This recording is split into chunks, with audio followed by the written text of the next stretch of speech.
Hello and welcome to a special edition of Liberty Nation Swamponomics videocast. I'm Andrew Moran, Ellen's economics correspondent. The financial markets. Is this a bear invasion or are the bulls getting ready for a stampede? Corporate earnings season has been mixed. Institutional investor sentiment has been on the decline. Retail traders are up to their eyeballs in margin debt, and the specter of inflation is forcing the Federal Reserve to remove the spiked punch bowl. What does this mean for the US equities arena? And is China heading into a bear market? Swamponomics TV would like to welcome a special guest, Ipek Ozkardeskaya, the senior analyst at Swissquote Bank. Welcome to the show. Hello. So January jobs were better than expected, but January inflation was worse than expected, coming at 7.5%. Is this the beginning of another intense sell-off in the financial markets, since this almost guarantees rate hikes, with some estimating as much as 50 basis points?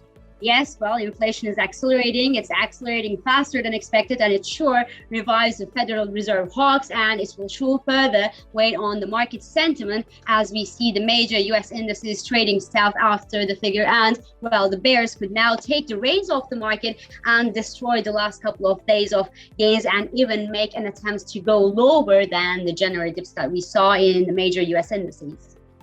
I want to touch upon that. Of course, prior to the inflation report, there had been some rebound in the indexes. And NASDAQ popped about 300 points. The S&P was up about, climbed 1.45%. So from your vantage point, have the financial markets priced in these rising interest rates, or are the index climbing in some of the latest earnings reports from the likes of Disney and Microsoft?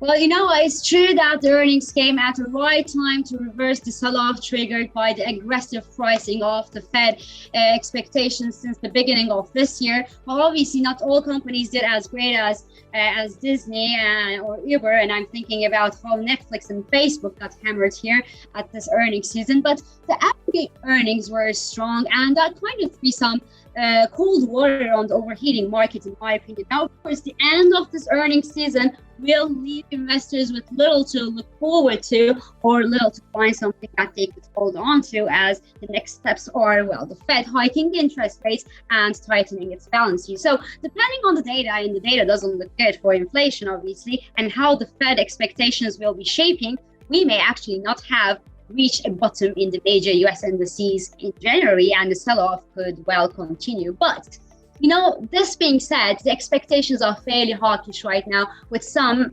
expecting a 25 basis point hike at each FOMC meeting until the end of the year, some expecting a 50 basis point hike in March meeting, while we also know that hiking the interest rates won't necessarily resolve the supply chain problems and the energy crisis that have been most responsible for the rising inflation in the US and elsewhere. So there's only this much the Fed could do about it, but go tell this to your hogs.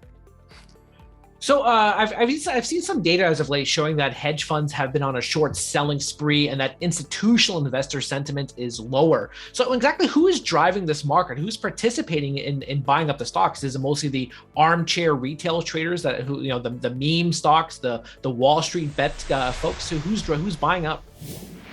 Well, hedge funds are trying to get ahead of the Fed tightening game, that's for sure. And it does, of course, have a big impact on the market mood and the overall market direction. But I can hardly believe that an army of armchair traders could go against the short hedge fund positions. Well, I know that after the GameStop saga of last year and efficient co-action from small players could get these hedge funds to their knees, but for now I still believe that these hedge fund guys still keep the power in their hands to run ahead of the market and ahead of your armchair traders. So in times of significant dip buying, the type of dip buying that reverses the market trend, well, I still see short liquidations from hedge funds play a meaningful role. Now, turning overseas, you recently put in one of your latest research notes, and for readers who don't know, she publishes a fantastic morning note for her subscribers. You said that Chinese stocks rallied as investors returned from a week-long Lunar New Year break. So there's been talks of stagflation coming to China, forcing greater fiscal and monetary stimulus from the likes of the central government and the People's Bank of China. So do you foresee a bear market coming to the Chinese stock market this year? Well, I think that It's an interesting question because we cannot really treat the Chinese economy as we treat our Western economies, because China does have some Western-looking monetary and fiscal policies in place that we kind of understand, but we are still talking about a communist regime, which also have different tools in hand to intervene in the market and, impact the economic fundamentals like inflation and employment.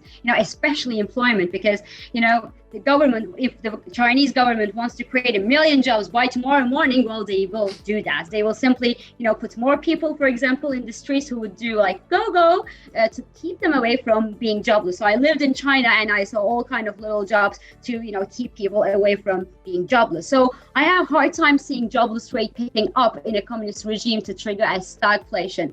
Well, on the inflation side, it's obviously another story, but even there, we now know that China is now trying to fix the metal prices to make sure that the prices don't rise too fast to create a terrible inflation in the country. So the monetary policy is one thing, but Xi Dada, so Xi Daddy, is still here to keep things under control in China. So when we think of monetary and fiscal policies, well, obviously, the monetary and fiscal stimuli are now on China's agenda for this year. That could actually help the Chinese equities diverge positively from their US peers, which will be dealing with a tighter Federal Reserve policy, obviously. And I think there is a good potential for these Chinese stocks to, gain, especially knowing how some popular Chinese names got literally hammered by Xi Jinping's common prosperity measures. So I think that besides the stagflation and the monetary and fiscal policies and, all the pandemic-related issues, what really matters more for investors and for appetite in Chinese markets is whether